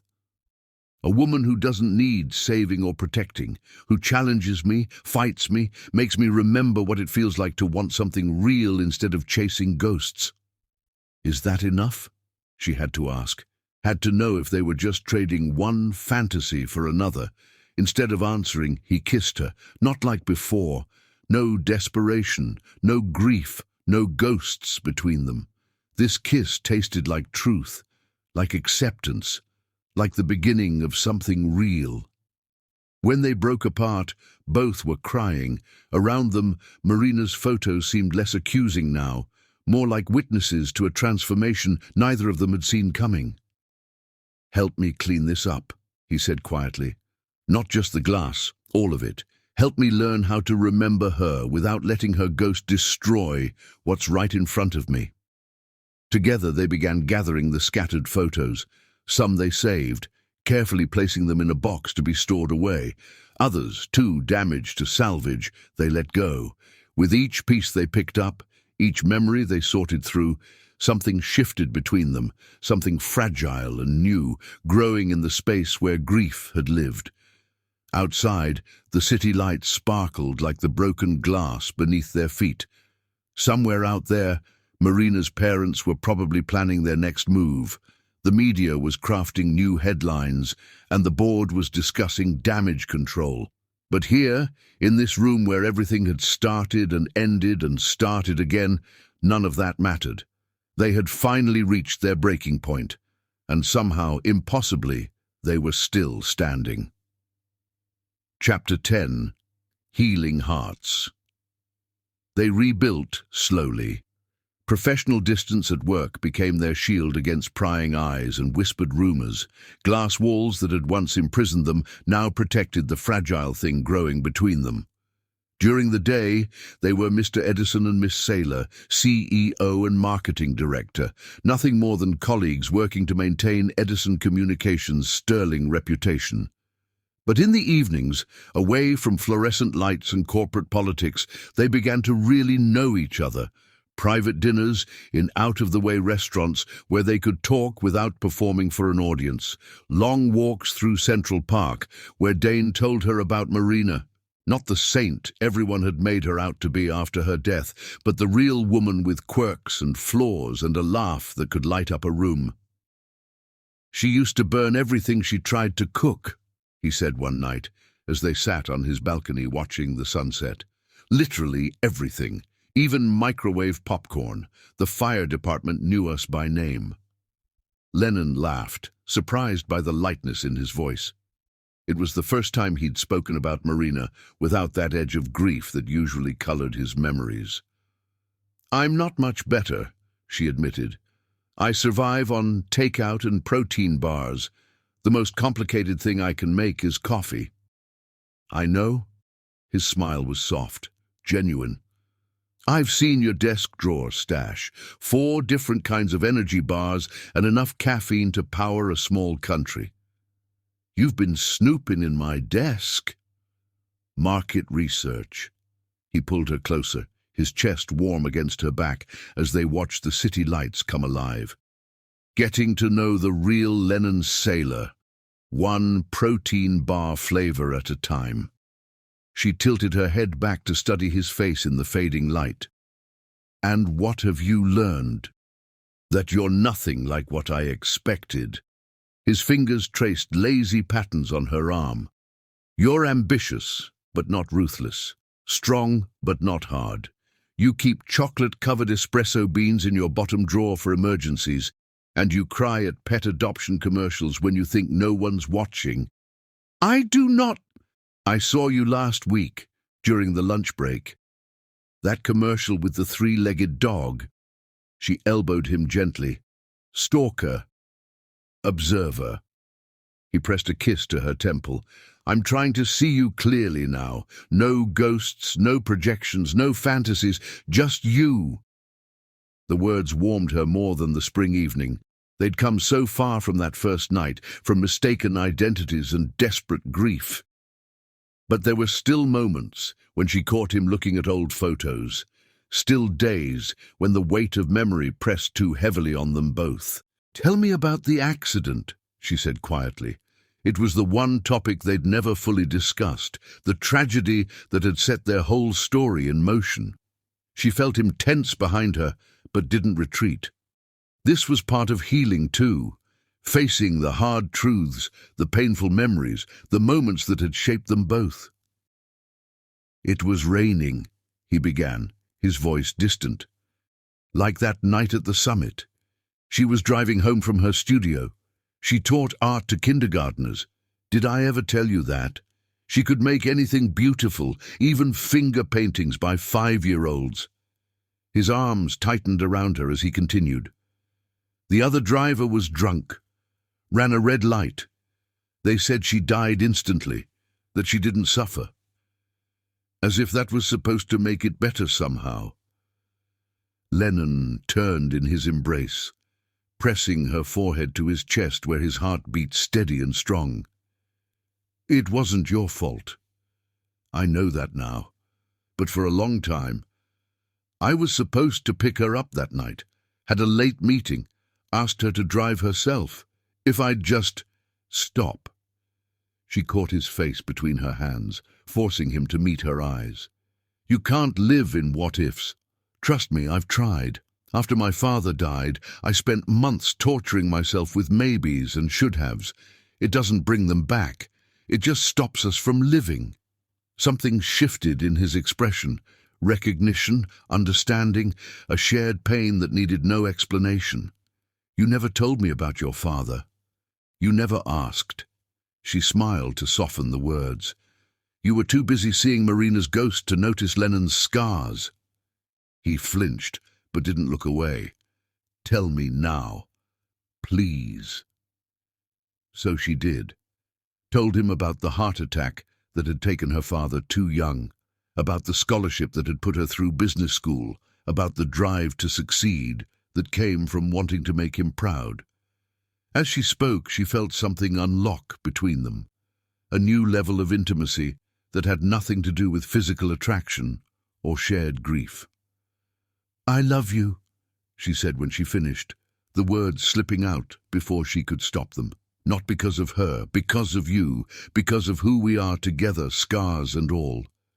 He didn't say it back, but he kissed her like a drowning man finding air, like she was precious and real and entirely herself. When they broke apart, both breathing heavily, she saw no ghosts in his eyes, only her own reflection, clear and true. Later that night, as they lay tangled in his sheets, he traced the lines of her face with gentle fingers. I had her photos moved to storage today. The confession hung in the air between them. The shrine wall that had haunted them both was now bare, waiting for new memories to fill it. Are you sure you're ready? She propped herself up on an elbow to study him in the moonlight. No. His honesty was its own kind of love. But I'm ready to try, ready to stop living in the past and start building something new, with you, if you'll have me. Even with all my protein bars and crying at commercials. His laugh rumbled through his chest where she lay against him, especially because of those things. They make you you. Not a replacement or a second chance or a ghost, just Lennon, my Lennon. Outside, the city hummed with life, cars honking, sirens wailing, 8 million stories unfolding in the darkness. But in this room, in this moment, there was only this. 2 hearts learning to beat in sync, 2 souls finding their way back to life through the maze of grief and guilt and second chances. They weren't perfect. They weren't even fully healed. But they were real, and they were trying, and sometimes that was enough.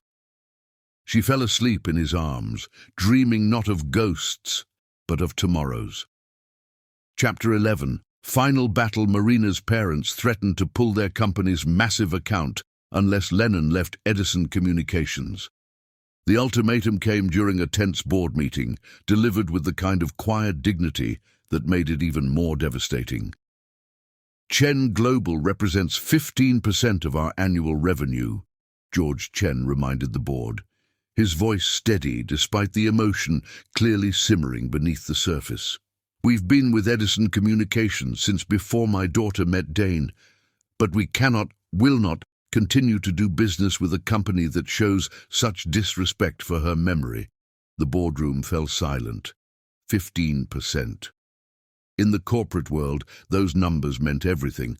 Jobs, futures, careers, all hanging in the balance because of one night of mistaken identity and the complicated aftermath that followed. I'll resign, Lennon offered, standing before anyone could speak. Her voice didn't waver, though her hands trembled where they rested on the polished table. Effective immediately. But Dane rose before she could continue, his chair scraping against the floor with a sound like fate turning on its axis. No. The single word carried enough authority to make even Marina's father pause.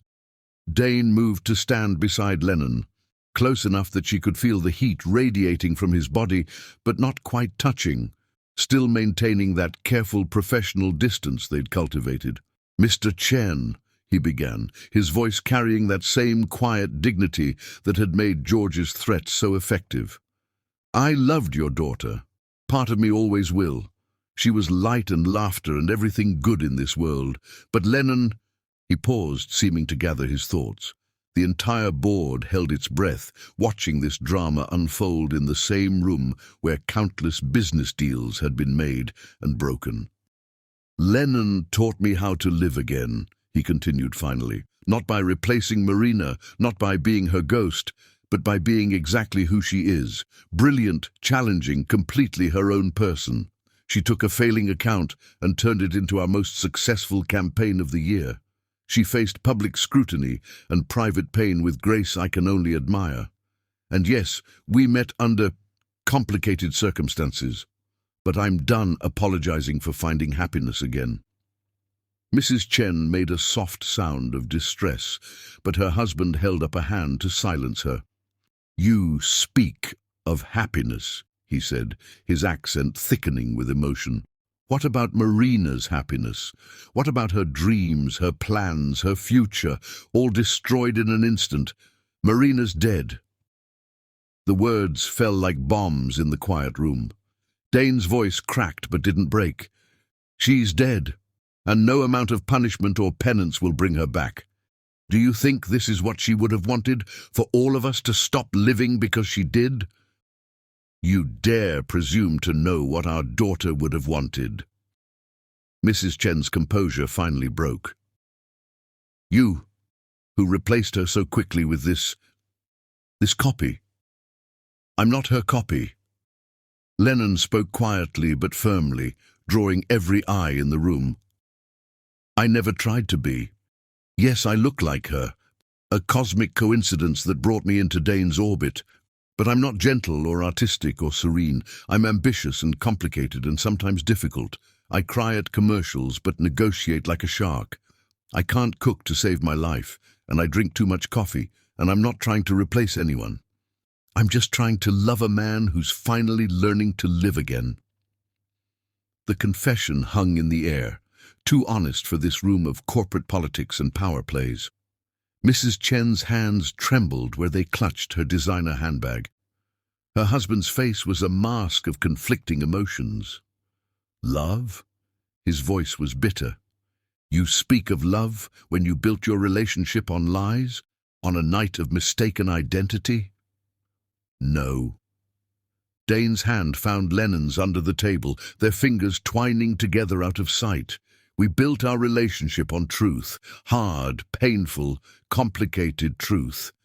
That night at the bar, that was about grief and loneliness and, yes, physical resemblance. But everything since then, that's been about choosing to see each other clearly, about facing our demons together, about building something real from the ashes of tragedy." He turned to face the board, his spine straight and his voice steady. "I choose her. I choose life. If that costs us the Chen Global account, so be it. We'll survive. We'll adapt. We'll find new clients who judge us on the quality of our work rather than the personal lives of our employees. And if we don't," Howard Blackwood, the senior board member, spoke for the first time. 15%, Dane. That's not something we can ignore. "Then I'll step down." The words sent shockwaves through the room. "I'll sell my controlling shares, retire to a beach somewhere, let someone else run this company. But I won't sacrifice Lennon to appease anyone's sense of propriety or misplaced loyalty to Marina's memory." Lennon's heart stopped. He would give up everything, his company, his legacy, his life's work, for her. The realization made her dizzy. "I won't let you do that," she whispered, but he squeezed her hand under the table. "It's not your choice to make," he murmured back. Then, louder, "I built this company from nothing, turned it into one of the most respected agencies in New York. But what's the point of success if we let it cost us our humanity? What's the point of living if we're too afraid to love again?" Mrs. Chen made a soft sound, not quite a sob, not quite a laugh. "You sound just like her." "What?" Dane's composure cracked slightly. "Marina. She always said you worked too hard, cared too much about the company. Said someday you'd have to choose between your empire and your heart." Mrs. Chen's eyes filled with tears. I guess she was right. A heavy silence fell over the room. Outside the floor-to-ceiling windows, New York continued its endless dance of traffic and commerce, unaware of the drama unfolding 50 stories up. Finally, George Chen spoke. Tell me about the Reynolds campaign. The non sequitur caught everyone off guard. Lennon blinked, her professional instincts kicking in despite the emotional tension. I'm sorry? The campaign you mentioned. The one that saved the account. Tell me about it. So she did. With trembling hands but steady voice, she outlined the strategy that had turned a potential disaster into a triumph. As she spoke, she felt the energy in the room shift. This was her element. Not emotional confrontations or boardroom drama, but the work itself, the creativity, the innovation, the results that had nothing to do with who she looked like or who she loved. When she finished, George was nodding slowly. Impressive. Very impressive. Marina always said Edison Communications was the best in the business. I see she was right about that too. He turned to his wife, some silent communication passing between them. Then, to everyone's shock, he smiled. A small, sad thing, but genuine. We'll keep our account here, he announced, on one condition. The room held its breath. Dane's hand tightened on Lennon's. Stop hiding, George said simply. Stop pretending this is just about business or coincidence or grief. If you love each other, really love each other, then honor that love by being honest about it. No more scandals, no more secrets, just truth. And Marina's memory, Dane asked softly, will always be sacred. Mrs. Chen spoke up, her voice thick with tears. But she wouldn't want us destroying ourselves or each other in her name. She loved life too much for that. The tension in the room finally broke. Board members relaxed in their chairs, relief evident on their faces. Howard Blackwood started discussing damage control and PR strategies, but Lennon barely heard any of it. She was watching Dane, seeing the subtle changes in his expression as the weight of years of grief finally began to lift. He turned to her, his eyes clearer than she'd ever seen them. I love you, he said, not caring who heard. Not because of her, because of you. Because you fought for us, even when I couldn't. Because you saw me, really saw me, when I was lost in grief and guilt and confusion. Her answering smile was bright enough to chase away any lingering ghosts. I love you too, all of you. The brilliant CEO, the grieving fiancé, the man who's finally learning to live again. Then marry me. The words silenced the room once again. Even the Chens stopped their quiet conversation to stare. What? Lennon's heart thundered in her chest. Marry me, he repeated, turning to face her fully. Not because you look like her, not because I'm trying to recreate the past, but because you make me want a future. Because you challenge me and fight me and love me exactly as I am. Because when I think about tomorrow and next year and 10 years from now, the only thing I'm sure of is that I want you by my side. Mrs. Chen made a soft sound that might have been approval or might have been pain. George's face was unreadable. The board members shifted uncomfortably, unused to such raw emotion in their sanctuary of spreadsheets and profit margins. But Lennon saw none of them. She saw only Dane, his eyes clear and focused, no ghosts haunting their depths. This wasn't the man who had kissed her in a storm-dark bar, seeing only what he wanted to see.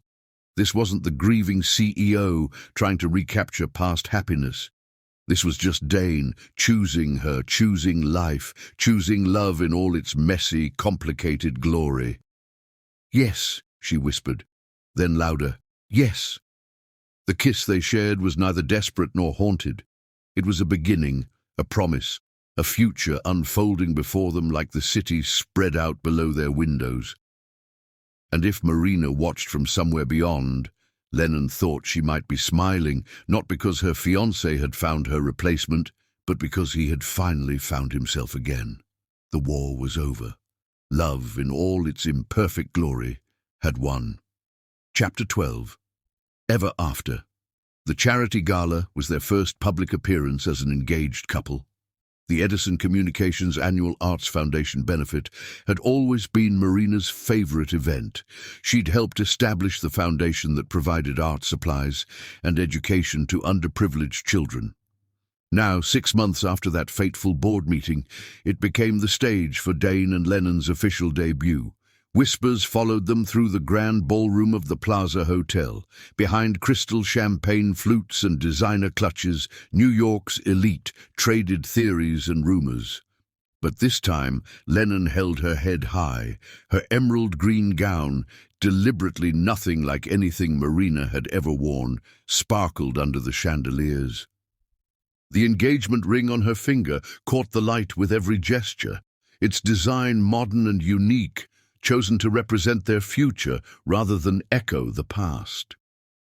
"Let them talk," Dane murmured, leading her onto the dance floor as the opening notes of Wicked Game filled the air.